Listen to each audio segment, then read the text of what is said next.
So I am in my third year of university. I am studying English pedagogy, which I think is a very lovely career. I love it. This year I start my lab experience, which I think it's a very fruitful one because you learn a lot from that process, and I am very glad to be part of it. This year we start talking about the power of language. Which as at least as the way I see it, it's a very interesting topic, because one of the things that I learned and that called a lot of my attention, and they were things that I previously knew, which was the power of language over people, how how words, how language has that overwhelming power over people, over what we say, what we utter. It calls the attention of people. I'm going to give you a very simple example of that, which is when you say, for example, I love you. You don't know what to say or how to react when that person tells you that, even if you do not love him. But the thing is that whenever you say I love you or I don't care or whatever, you don't know how to react, or if that person is taking that words, that vocabularies seriously, and it's very interesting.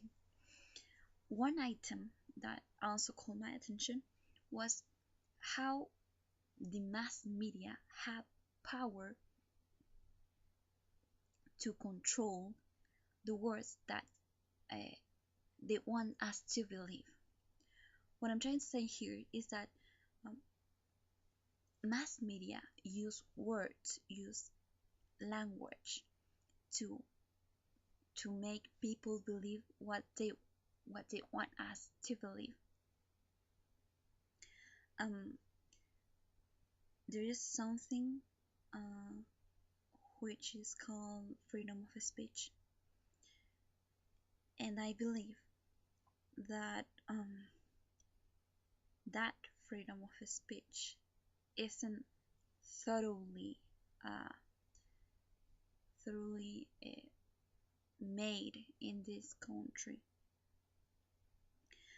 I will argue that there is no completely freedom of speech in this country. You don't have the you can't say what you want to say. You have this kind of a limited freedom of speech, where the things that you have to say are the same things that the government or empowered people want you to say. So uh, as far as I am concerned, it's something that we have to reflect on, and we have to think about these issues. How empower people, how the mass media control language, control what they want us to say. We don't have that freedom of speech, at least completely attained in this country, in the people that live inside this country. So the second part of my journal, which is the reflections about teaching, it's related to the methodological and pedagogical process that we have been living in our lab experiences. I know this is not an attempt to judge what your teacher is doing during his activities, during his classes, but I do want to say that this experience helps you to understand how to encourage your students to do what not what you as a teacher what you want you them to do, but to encourage your students to reflect on things, to make them believe things that maybe are not completely completely true.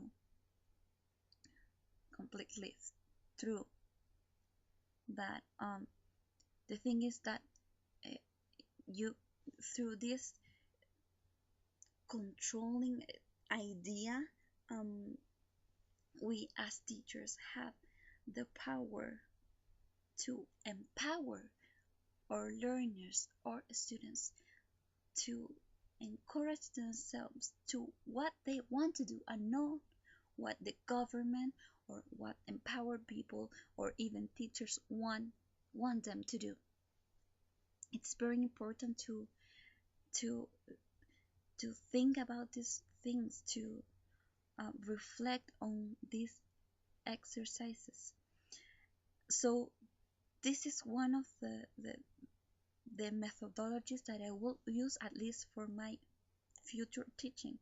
I want to encourage my students to believe in themselves, to believe in what they are, to believe in where they come from, to be part of a multicultural world, uh, to be themselves because they are unique, but at the same time they are part of a community, not a not of a separate word, but of a community which shares culture.